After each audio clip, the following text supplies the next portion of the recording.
Think of a story. Any story. Yes, that one. This is not that story. Instead, what it is two daily nerds that no one ever gave a shit about arguing over repetitious and hashwash, let's say. Now, I would advise you to turn away from these two hapless, unknowable beings, but as our records indicate, 40 of you, 41 of you have decided against it. So please, for your viewing purposes, we advise you to stop this video and look on something else. For if you decided to stay, you will find nothing but insanity, mind wash, bullshit, and all around craziness, to put it in better terms. This is Wilson Hammercock, and we conclude you to your daily dose of bullshit. Hey, it's me, Jimmy D, and welcome back to Knights of the Geek Table. As promised, this is our unfortunate events episode. Two things. One, what the hell was up with that introduction? That narrator was ugly as hell. Second of all, what the hell is this? You told me in the email that we had worked out a contract with them and that we were good. Yeah. Then why the fuck are we still here? They sent us to another location. That was our contract. It was in the email. Did you read the contract? Yes. Was it just farts and unicorn No, rainbows? we got paid 11 extra cents if we included a narrator for this episode and switched to a different location. They transferred us to their Indiana Jones holding cell. You couldn't have gotten 14 cents out of them? I mean, it sucks, but... I don't think they know what franchise they are. Yeah. Because Bizarro sent us to Temple of Doom until I did get a kick out of that. But, still 11 cents. It's I love how all their cells look alike. Hey man, cuts on costs. I guess. So, and that contractor must be making bank. hell yeah, 11 cents? Why the fuck are we doing that? I don't know. But, Lemony Snickets! okay, first I'll put in the comments. This is your initiative for us, please. To put in the comments, hashtag #FuckPo. Okay? That is hashtag FUCKPO. Okay? Not poor. Like this channel. Man, we made 11 cents. We ain't poor as shit. Okay, maybe in 1960 before the internet, but we're making money on the internet. Exactly. You know how many people aren't making money on the internet? We're richer than them. True. We're sorry for the 12.8 million people who are not making money on the internet. We're gonna blame Steve on that one. Yeah, he's in charge of contract negotiations. That's why we kind of ended up in the Temple of Doom and at the Legion of Doom. Why don't we fire him? Who else is going to be paid with burritos? True. I mean... So, a lot of people are going to wonder, saying, why are we making the hashtag #FuckPo? It's pure and simple. And it's nothing against the actor, because like I told you, I looked up on the actor, and the actor's really good. Yeah. He's premiered some really good stuff. It's the fucking script. Okay, it's the script. Spoilers. I want to get this out of the way and not say it halfway through the... We said spoilers in the first video. This is a second sequel. Okay, but Season 2. Okay, but you realize that people only probably watch like the first episode or two. Okay? Sure. It's only been out for like one weekend. True. Hell, I just finished it last night. True. Just to make it for this video. So it's one of those to where, you know, not everyone's watched the whole series. And if we are at our 3-minute mark.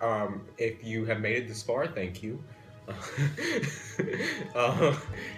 That's just a little joke because average view time was a little short. Hey man. But I'm thankful for every view that it got. I am too. But here's the thing. I didn't know. I thought you were joking with me and clicked it twice. As soon as I uploaded, it had 2 views, and I was like, what? I barely watch your stuff. Okay. I mean, I'm part of it. What part do I have to watch it? Sure. But let's get right into the juicy parts about the Poe part. There's there's nothing really juicy about it. There's a lot of juicy stuff about this show. Poe is one of them.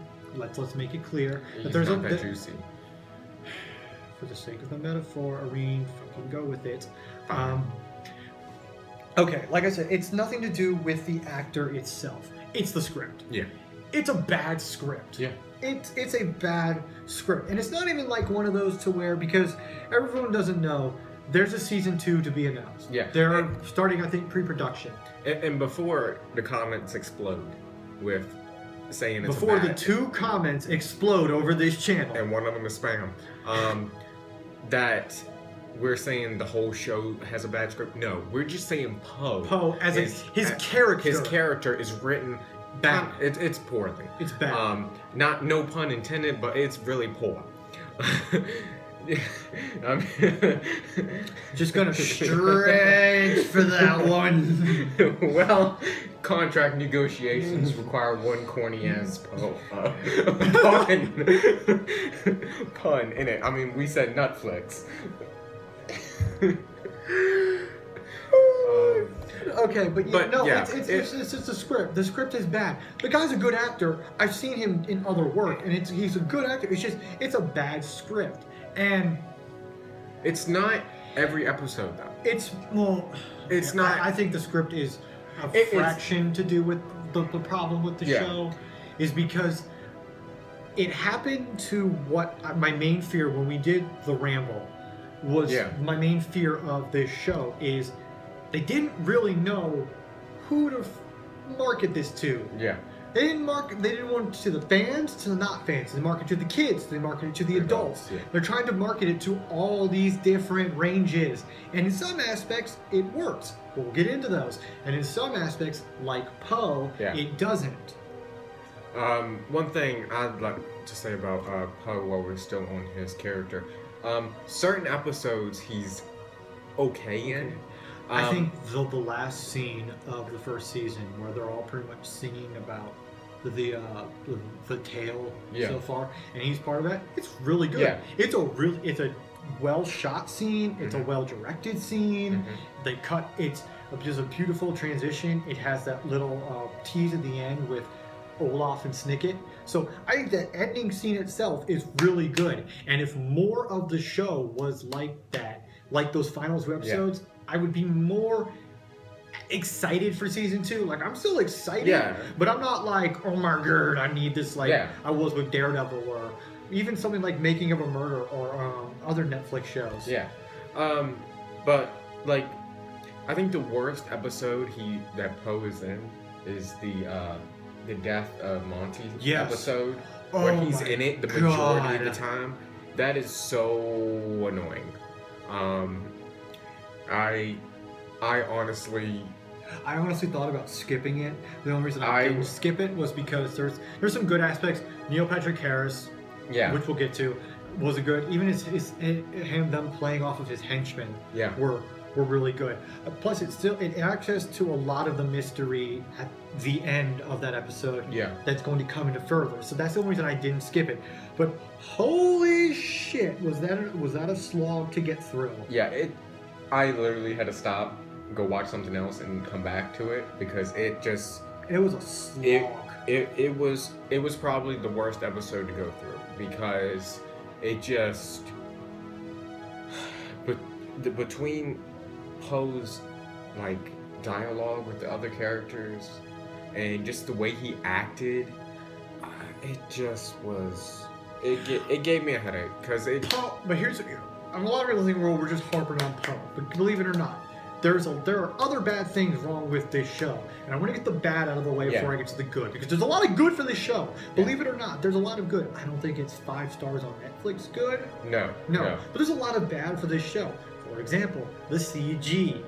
Yes, there's CG in this, and for sometimes it works. I get the aspect of what the CG was for. It was to make it look like the series, as Snicket said in the opening monologue, to where make it look like things don't seem as they seem. Yeah.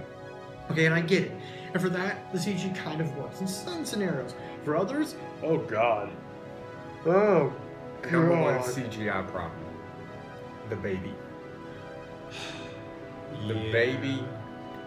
But beginning beach scene. The beginning beach scene was bad. That scene where they're driving up to Aunt Josephine's house and they're in the taxi car, that's bad. The scene in the movie theater where the baby's supposed to be watching the movie, like, you can tell it looked like they just photoshopped the face on there and just had it moving around. The problem with the baby is why I can't really get too mad is because It is a baby. it's a baby. It's gonna be hard. And if you look at half the stuff that's in the books that they want Sonny to do, yeah, you can't do. You especially have the to add poker CG. scene. The poker scene and some of the stuff she does future. Yeah, Like from what I've read, she's supposed to like cook and help on like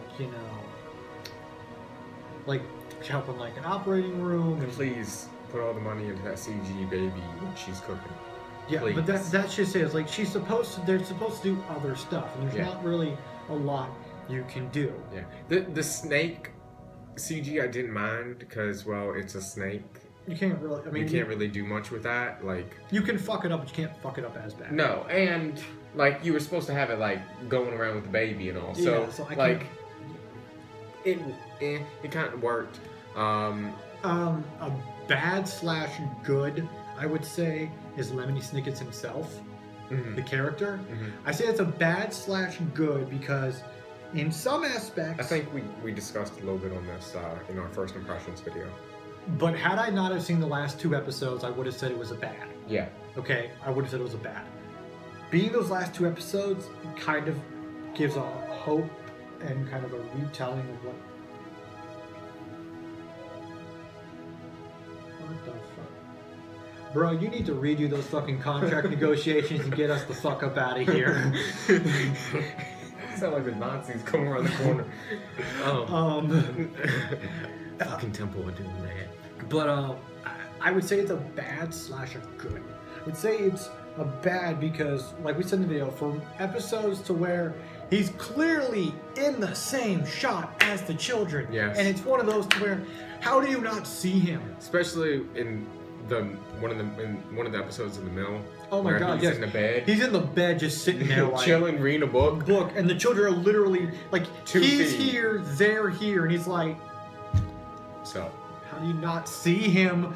But in that same episode, when it flashes back to him in his apartment, it's really good. The apartment is probably the best times I enjoy the narrator. Like, those are the best Because done. he has, I like the apartment. I even like the apartment as a set design because it has all those kind of like montage things, and you're thinking, okay, for book 5, he's probably going to point over there. For book 7, he's going to point over there. Yeah. For book 9, he's going to point over there. It's like, okay, that's cool.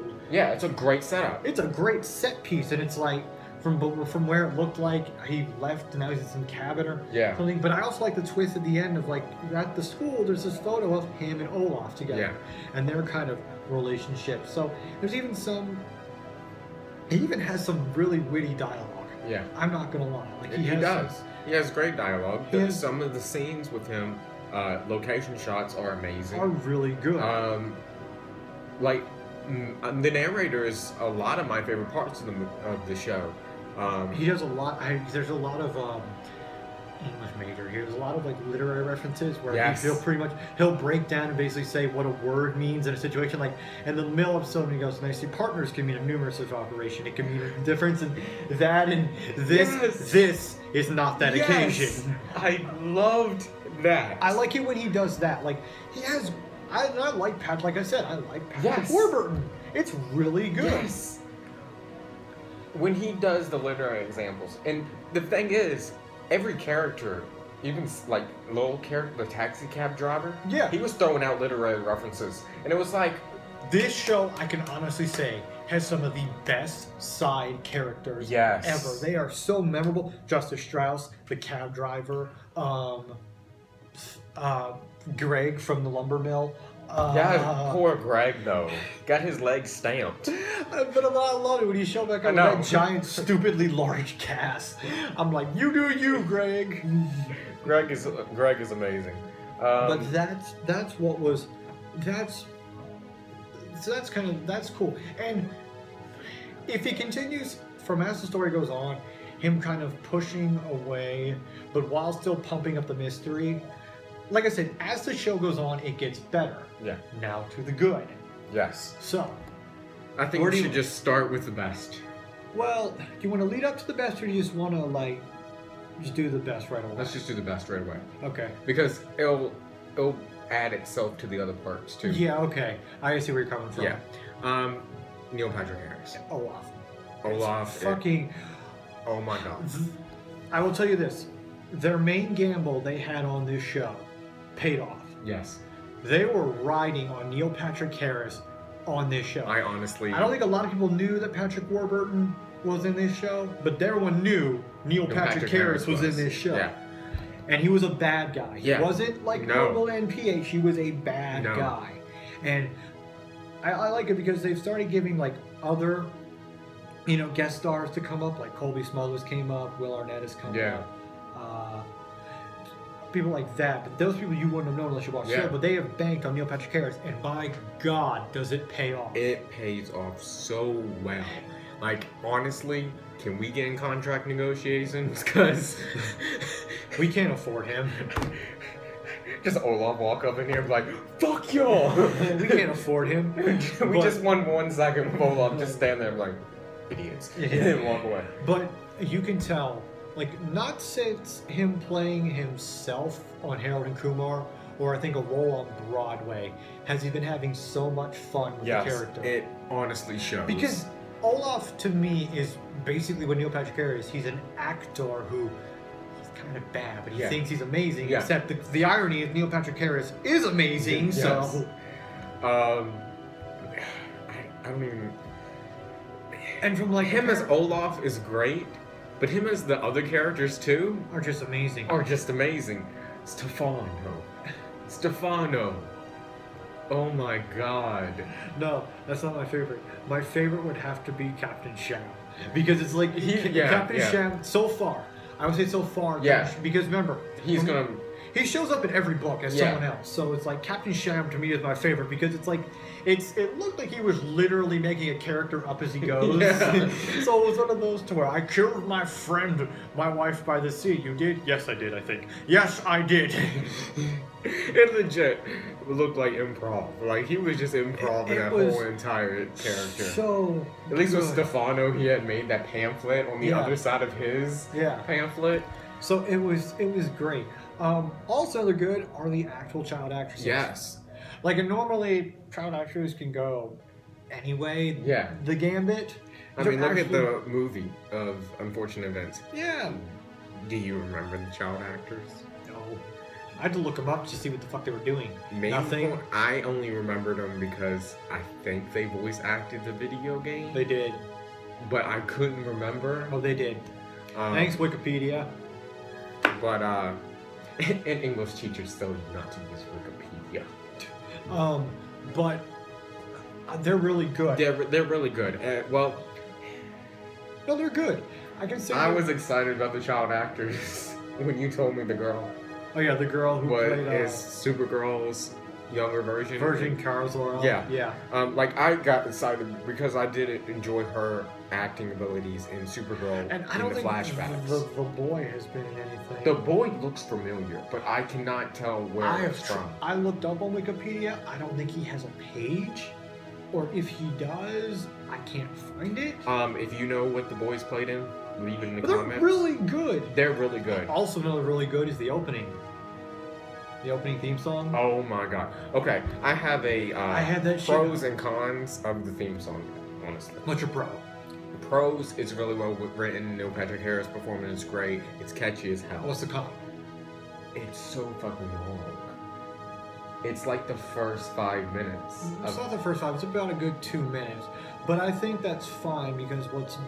Well, it's laying out the episodes. I will take it because everyone knows that each book is broken up into 2 parts. Yeah. And if you watch the opening to the second book, it does the opening and it does a recap at the same time. Without having to go previously on Unfortunate Events. It does a recap in the opening. Yeah. And then it's like, okay, here's the rest of the episode. I'm okay with that. Yeah. And like I said, I like it. I really do. It's just long, so half the time I would just skip through it because I've watched the episode like 5 seconds before. I don't need a recap, so I just. But it's good for those who are watching on a daily basis. Yeah. Not for crazy motherfuckers like us who binge watch it. Okay, but yeah. So that's really good. I think the sets really good. The sets are are really good. amazing. I Oh did my not. God. I did not think the sets were going to be this well. I didn't think either. And Especially looking off of other Netflix series. The sets designs of those. It gives me excited because just reading off of some of the episode titles of like the next, because we know they're adapting books 5 through 9 for season 2. Yeah. So we know one is an academy, one is a village, one is a hospital, one's a carnival, and one's involves some sort of elevator. Weird how you can do 2 episodes in an elevator, but I think it's like an elevator building. Ah, okay. Hell, if the movie The Devil by M. Night Shyamalan can spend most of its time in an elevator... I know. I've watched it twice. I don't know why. why. The fuck would you watch it once? I watched it once by myself on Netflix, and I was like, oh my god, this is so stupid. I gotta show my family. so I watched it again with them to show how stupid it was. Anyway... So that's going to... Everybody's done that. Just design is good. The music's good. Yes. And then, like I said, the script is on and off. Yeah. Yeah, it depends. Some episodes are better than others. Okay. All right. Are we going to talk about the plot twist? We are 20 minutes in. Yeah, no one else is watching, so... Okay. So there's a little plot twist. Plot twist. Plot twist number 1. That would be at the beginning of the first episode, on how the parents may or may not be alive. Yep. And I say that because of what happens later on in the first season. Yep. That surprised me because I did not. I didn't know Will Arnett and. That surprised the shit out of me. Like, what the fuck? I did not expect them to be the parents. Well, we'll get possibly. To that. We'll get to that. I did not expect them. Okay, I have to say this because... But I have a theory. First of all, I need people to realize something. When I say the books, because I should have mentioned the books, my knowledge goes up until about the 4th book. Other than that, I'm fuzzy as shit. So season 1, you're good. So season one, I'm good. I'm 2 and season 2 and 3. I remember bits and pieces of other books, but from my knowledge, I don't think the parents ever were alive. I think they definitely hinted about the order, but I don't think the parents ever were alive because the whole message of the story was not, you don't always get a happy ending. Yeah. Okay? And with the show repeatedly keep pounding it into your head. Every beginning episode, this is, if you want something happy, switch away. Yeah. Then everyone thought, okay, they're going to do the whole switcheroo, even if you keep telling us the miserable. It's all happy sunshine. No, we've telling you this entire time, guess what? This does not end in a happy situation. So the parents don't really come back. Now, I don't know if they really do. I don't know, but I have a theory. What's the theory? Well, let's get to the second plot twist first. Is that it's not, when we say it's maybe their parents, they're hinting that it's not, because around episode 7, at the mill, the children are told that they have a visitor at this giant fancy yellow door. And at the same time, you're seeing Will Arnett and, what's her name? Colby Smulders. Her. At a yellow fancy door, looks identical, but on another side. So they're both going up to the door at the same time, and they both open the door. And, well, the Will Arnett and Colby Summers go into a house with three children, and, well... The Baudelaires meet Olaf. Yeah, as a woman. Here's my thing, though. Going back and rewatching that, when you told me that... Yeah. I can see how people won't be pissed, because I think if you line up the shots, they're not identical. Like, the outside of the lumber mill is not the equivalent, the same as the outside of the house. Yeah. Okay, so I think we kind of will know that. I'm more excited about the stuff that they're introducing with the organization. The secret society organization that they're doing. Because the character Jacqueline that they made in the show is not in the book. No. Olaf's relationship with Stickett is not in the book. No. They didn't really start addressing the organization till around the end of book 3. And they, right away at the beginning of the first book, God, like, this is an organization, what happened to our parents, yada, yada, yada. Yep. It isn't until very later on in the second season where they fully explain this is what the fucking order is and yada, yada, yada. Yep. You know? So I like that. I like all the stuff they're doing with the organization. What I'm thinking, the kids will come into contact with Will and Edna. Oh, definitely. Oh my God! It leaves off on a hint note that they're going to the boarding school with their kids. Yeah. Because it shows that each of them have both a broken piece of the same spyglass. Yeah. So they're obviously going to run into each other. Yeah. And whether or not, because I mean they're in the picture. Yeah, they're in the picture with the parents, but we never really. We don't know which picture ones are the that parents. I mean, if you want to do a theory crafting, want season 2 come out, you can pretty much play. He's dead. These aren't him. These aren't him. We have these 4 people left. Yeah. 2 of them are the parents. Yep. You know. But what I'm thinking is, I don't think they're going to meet in season. I think they will meet, but not till season 3. Mm-hmm. I think it's going to be at the end of this Academy episode. It's like, did you guys make any friends? Yeah, it was really weird. We met like this boy, 3 orphans, you know, and like a boy, a girl, and their baby sister. You know, they were really nice and everything, you know. So I think that's kind of what it's going to be something like. You know, it's like they're not going to really meet them. So. Yeah. Anyway, final recommendations. Because I think we've talked long enough about it. I honestly recommend you watch it.